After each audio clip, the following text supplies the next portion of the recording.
This video about the Fjallraven Abisko Shape tree is going to be a long one.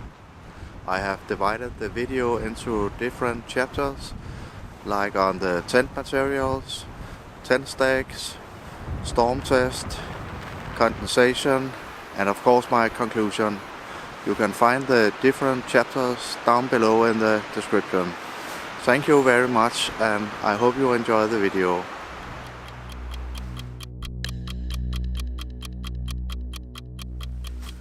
When you set up the tent, start by staking out the foot end of the tent.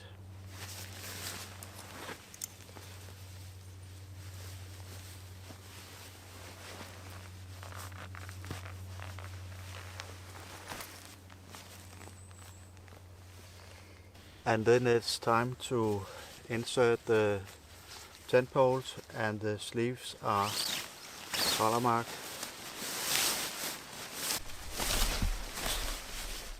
And now you can just pull on the tent.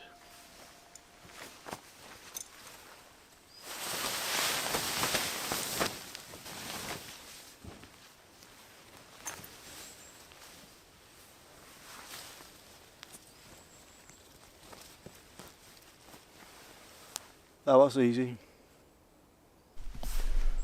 And then you need to stake out the ventilation opening like this. And now the tent setup is complete. Maybe you wanna make some small adjustments, but there's no need to tie out the guidelines because there's no wind today.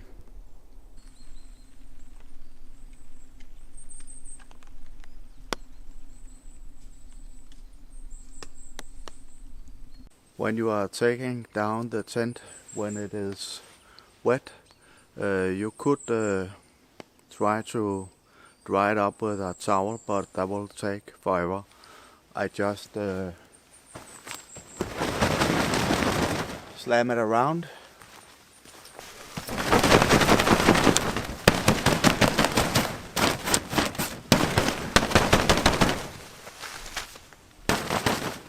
Now I have got rid of most of the water, and I'll just take down the tent.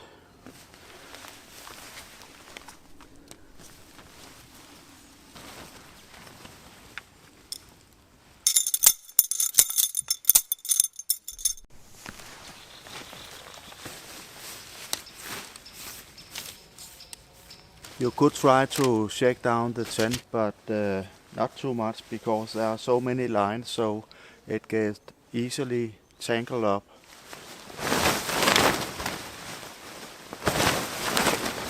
Now the tent is soaking wet, but there's no way around it. Just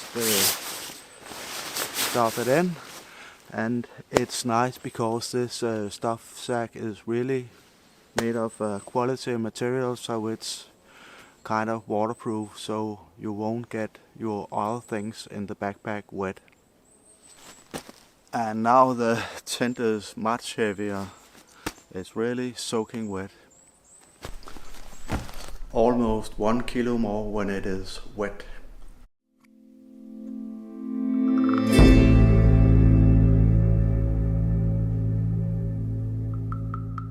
The tent body is almost 2 kilos, and then there are the 10 poles and the 20 tent stakes and the different stuff sacks. Extra tent poles, repair kit, and a piece of tieback I have cut out for a ground sheet, and that gives you a total weight of almost 3 kilos. Too much, right? Yeah, it's too much.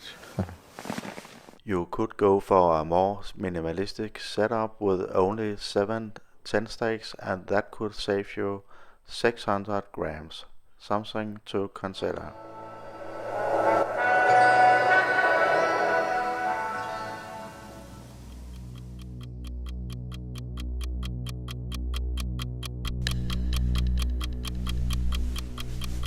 When you are getting back from a trip and in order to dry out the tent, there's no other way than setting it up in your living room to dry it completely.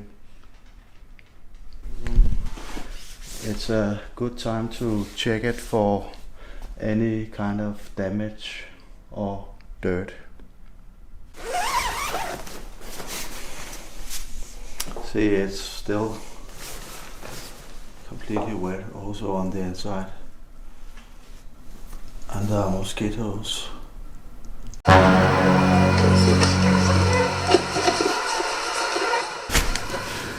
There will be some dirt in the inner tent, and I'll take a wet towel to clean it off.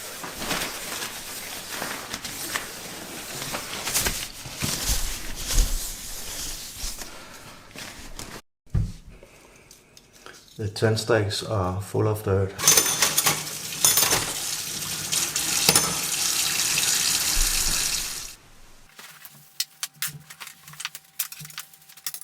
When I was checking the tent poles, I saw that one of them have a small crack, but it's easy to repair with some gas tape.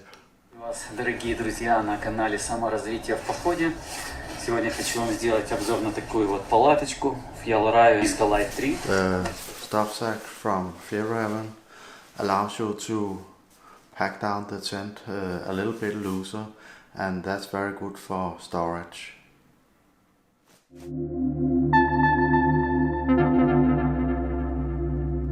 The tent comes with 20 tent stakes. It's the DAC aluminium tent pegs. I know this tent peg, I have used it for many of my other tents. It's very reliable and they can really take a beating from sticks and stones.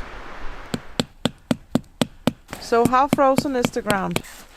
Let us see. It's frozen, but with this stick it's no problem. The 3 tent poles are also from DAC or DHC. They are of 9mm and it's the featherlight green version. You could get away with just using 7 tent pegs for the ground ends and for the ventilation opening. 1, 2, 3, 4, 5, 6, 7. 6 more tent stakes for the poles attachments, like 8, 9, 10,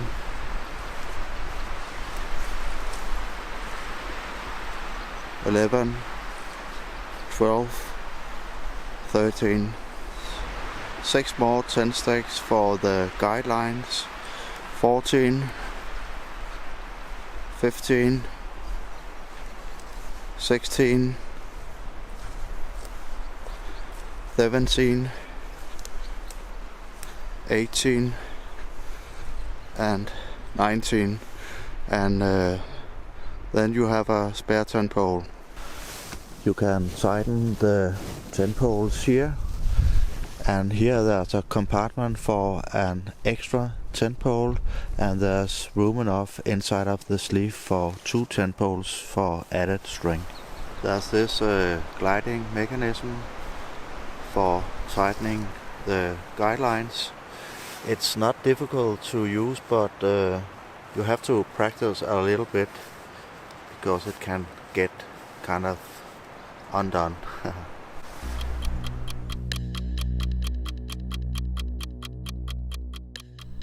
There's a 2-person and a 3-person version. There's also a version called Abisko Light, where the vestibule is shorter. I have the version with the extended vestibule.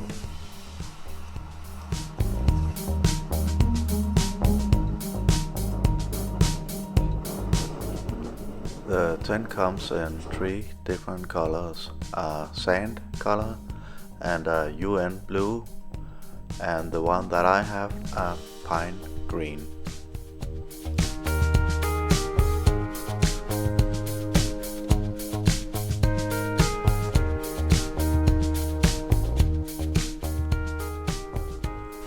I have chosen the green color because I think it's better for stealth camping. Up there, 100 meters from here, there's a trail. Let's go up there and see if we can see the tent. Down there is the trail. I couldn't see the tent from the trail, but when I'm standing on this stone, I can just see the tent down there. And from this angle, just 20 meters away, I think it blends in really good.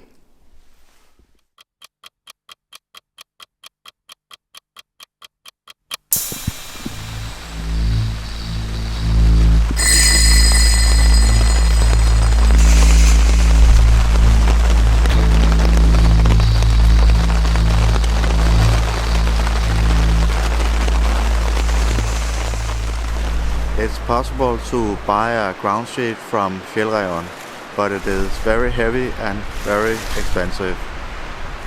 And I think you only need a ground sheet for the vestibule. So instead I have cut out a piece of Tyvek where I have attached some metal rings to an elastic line to help me attach it to the small hooks on the vestibule. Here I have attached another metal ring that hooks up with the elastic line. I've made the same attachment in all of the four corners. The vestibule is huge. There's almost enough space so you could fit an extra person inside of here. I have made a cut on the Tyvek so it won't get wet when I have the door open. On this trip I'm not only bringing my hiking gear, I'm also bringing a lot of camera gear in order to make this video. So I really enjoy that there's so much space here so I can manage my things and my camera gear. The head height in the vestibule is a little bit better than in the inner tent. But you can see if I go down to here, here's the inner tent, I will touch the fly and get my head wet from condensation. Let me show you how narrow the inner tent is. And remember, this is a 3-person tent.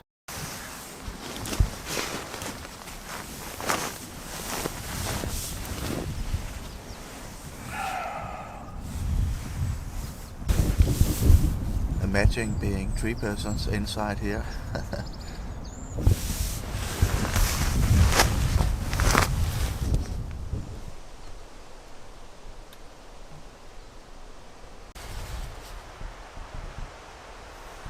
Here you can see how much space there's left when you are having 2 large sleeping pads in the tent. This tent is meant for 3 persons, but I won't recommend it for more than 2 persons. Although it's quite a long inner tent, the walls are touching the sleeping bag here, so there's not much room here, and the head height is also really bad in the foot end of the tent. In the morning I really like to sit in the inner tent and have my stove in the apsis, and you can increase the temperature inside of the tent really fast. Outside it's around the freezing point, but you can see it's around 18 degrees inside of the tent now.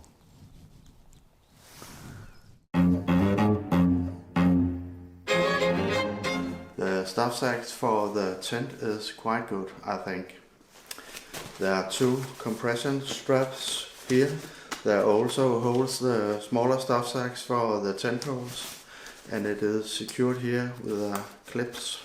There's also space enough for me to attach my ground seat for the vestibule. When you take out the tent, you can see that the stuff sack can be much bigger, and that is very good for storage.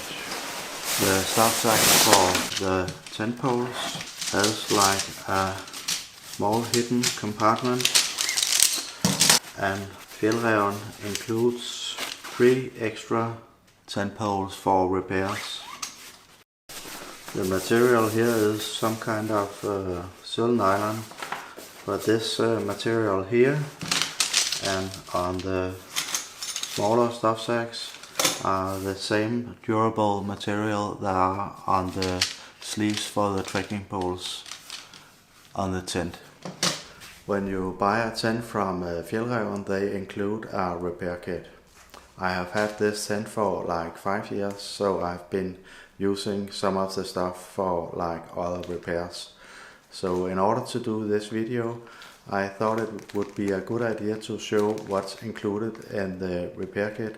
So I contacted Fjallraven, and they were nice enough to send me a brand new repair kit for free, and that's what I call good customer service. The repair kit includes an instruction manual on some like quality paper. There's waterproof, and then there's a selection of the different tent fabrics, and also some glue. It's like glue for silk nylon, and you can also seam seal some things with it, and a small pencil. And then there's some extra line, some thread and a needle, and this is a cotton thread that is supposed to be waterproof when you sew it. They also include a splint for repairs for the tent poles. In the stuff sack there is a small compartment where you can attach the repair kit.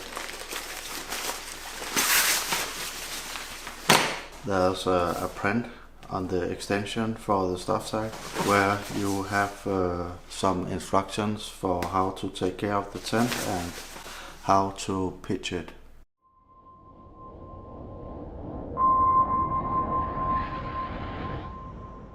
I really enjoy putting my tents to a storm test.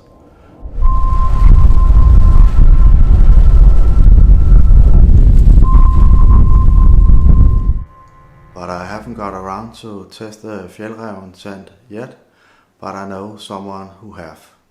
Tom Heaney from Tom Heaney Adventures. I leave a link to his channel down in the description. Tom was kind enough to send me some footage of how this tent performed in a severe storm.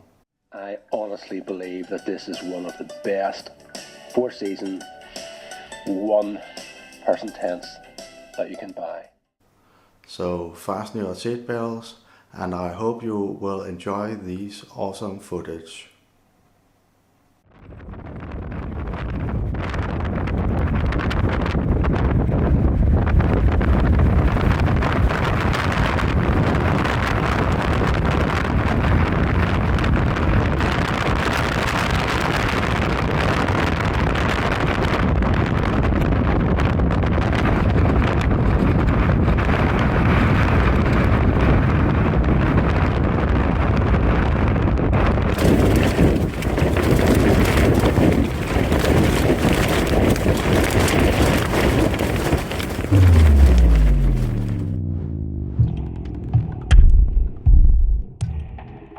Have made this tent without the use of any PVC plastic products or any toxic flame retardants, and the impregnation is done without fluorocarbon.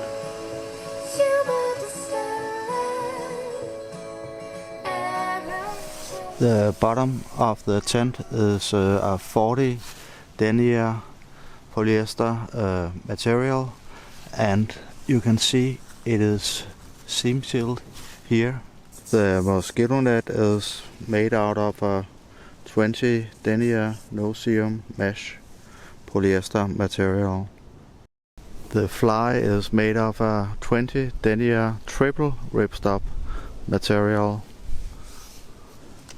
On the bottom of the fly there's a even heavier material. This is a 40 denier triple ripstop material.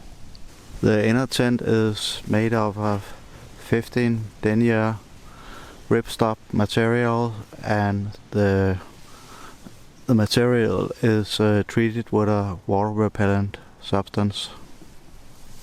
Fjallraven have included some of the fly materials for repairs, and here you can see the 15 denier material for the inner tent. It's impossible to tear it. And this is the 20 denier triple ripstop material for the fly,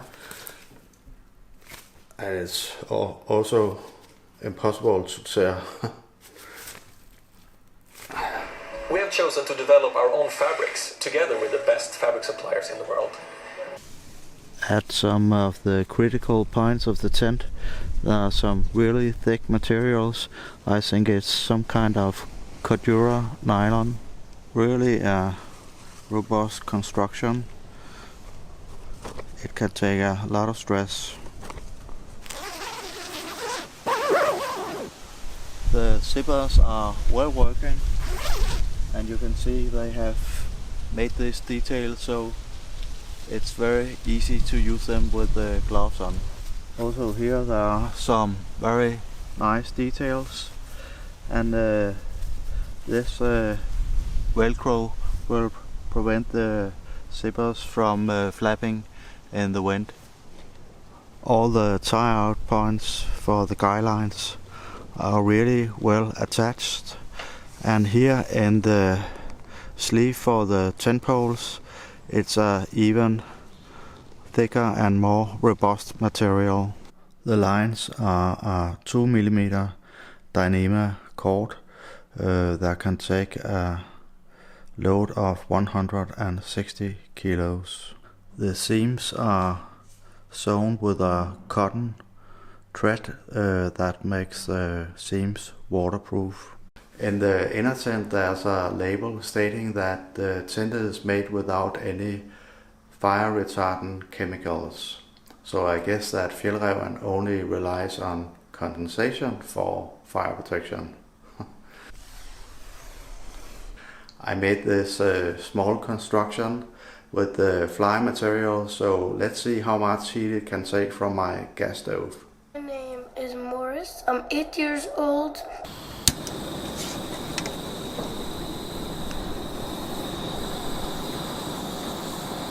Okay, 30 centimeters, 20 centimeters, 10 centimeters. Yeah, now it's burning.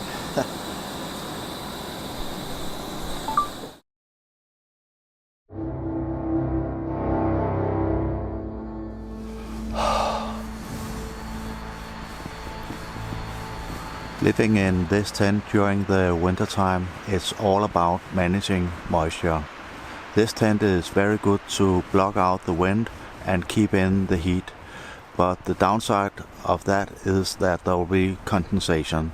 So you really have to think in how you manage your ventilation and reducing your condensation, otherwise this fabric will be soaking wet in the morning. You can roll up the front of the tent, and you could make it work if the wind wasn't so strong.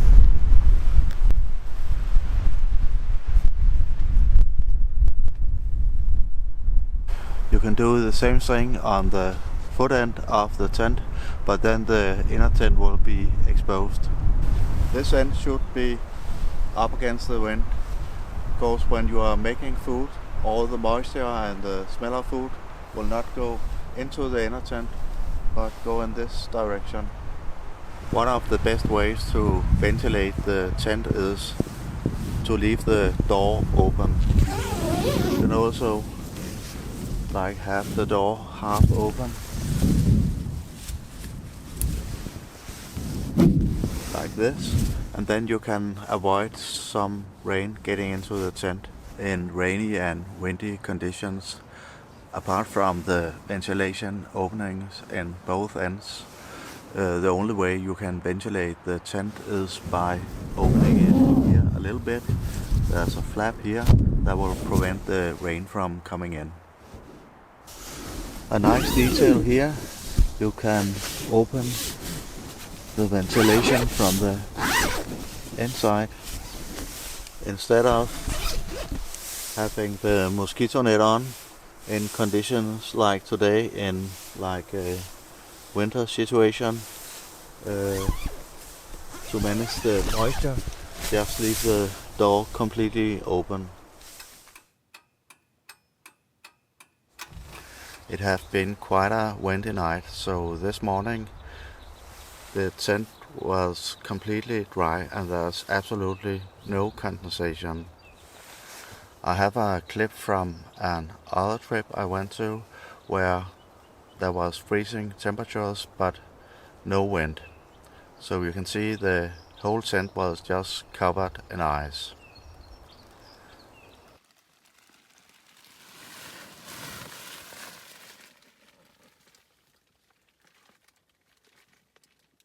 We'll keep you warm when nature is cold. I have another clip where there also was freezing temperatures and no wind, and let's see how that went. What is the problem with this tent, Daddy? The problem is that maybe you can show the camera. Yes. The tent is going very close to the ground, so there's no ventilation. So if we're not careful, it will be filled with condensation, and because it's so cold, there will be like a snowfall inside of the tent. Oh, we don't hope that happens. No. It's possible to make it rain inside of the tent.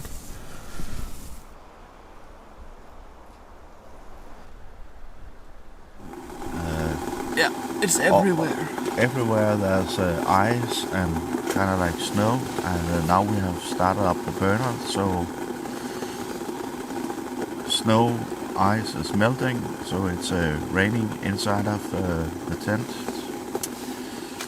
Yeah, but it's also a little bit dangerous, right, to have this one inside of the tent. Yeah, you have to be awake when you are doing it. Yes. You're right. Because everything can burn. It's warming the tent up. Can you feel it? Yeah, for sure.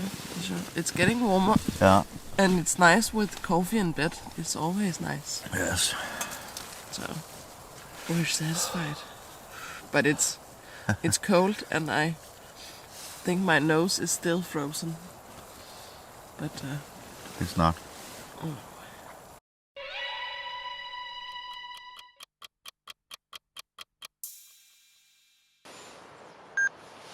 If you are planning for going on a long summer hike, this tent is not for you.